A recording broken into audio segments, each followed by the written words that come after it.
Once upon a time, there lived a little girl. This girl wore a Red Riding Hood at all times. That's why everybody used to call her Little Red Riding Hood. Darling!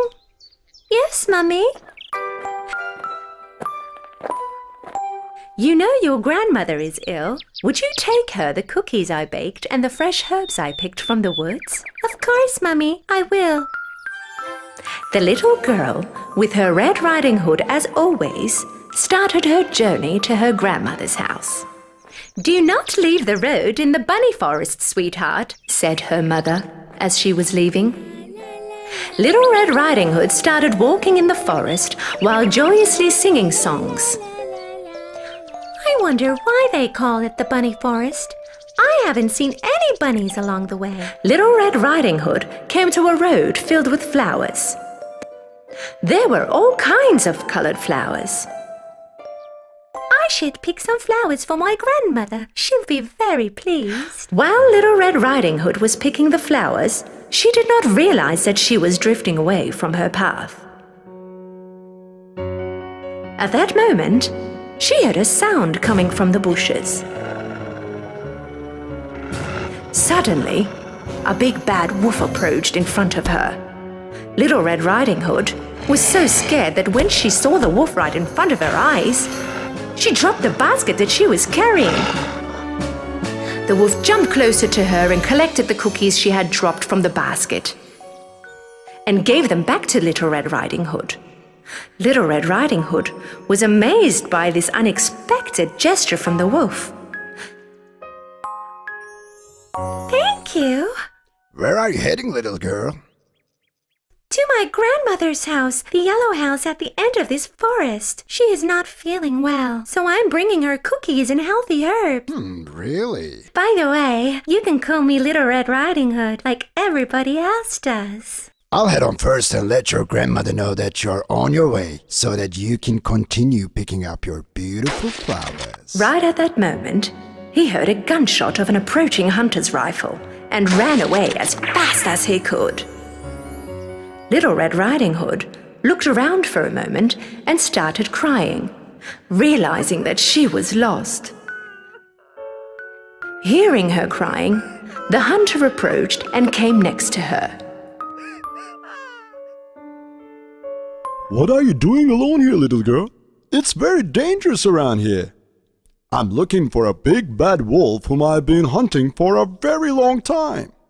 Little Red Riding Hood was very ashamed because she had not listened to her mother and left the road in the bunny forest. So she could not tell the hunter that she had met the wolf. Well, I was bringing cookies to my ill grandmother living at the end of the forest and I got lost. Let me bring you to your grandma's home then. They started to walk together. And right then, the wolf took a shortcut and quickly made it to the grandmother's house. He knocked on the door. The grandmother yelled from inside, "Who is it?" The wolf changing his voice. It's me, Grandma, Little Red Riding Hood. I brought you cookies and fresh herbs from the woods. The door is open, my dear. You can come in. The wolf smirked and stormed in through the open door.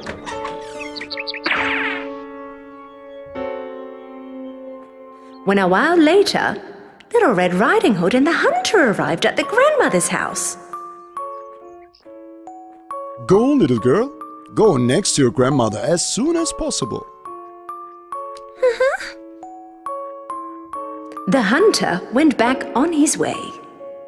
Little Red Riding Hood knocked on the door. Her grandmother yelled from inside. Who is it? It's me, Grandma, Little Red Riding Hood. The door is open, my darling. You can come in. Little Red Riding Hood hesitated for a moment, because the sound she heard did sound a little different than her grandmother. She then remembered that her grandmother was ill. Well, grandmother probably sounds like that because she is ill. Little Red Riding Hood opened the door and went in. The wolf, dressed in grandmother's clothing, with her nightcap and her glasses, was lying in the bed. He also closed the drapes so that it became dark inside, and Little Red Riding Hood could not recognize him. I thank you, darling, for all your trouble getting all the way here to bring me food. Come next to me so I can give you a hug. Come, my darling. Come closer. Little Red Riding Hood left the basket on the floor, but she did not get too close to the bed, because her grandma looked different. Why are your arms so long, Grandma? So that I can hug you better. Why are your ears so big? So that I can hear you better. But why are your eyes so huge? So that I can see you better. Why are your teeth so sharp, Grandmother? So that I can eat you better. The wolf jumped out of the bed and charged at the Little Red Riding Hood. At that moment, Little Red Riding Hood realized that it wasn't her grandmother lying in the bed, but instead the big bad wolf she had ran into along the way. Help me!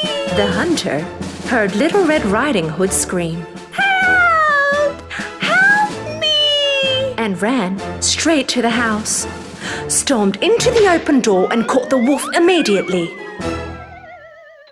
I finally got you, big bad wolf. Now you're in my hands.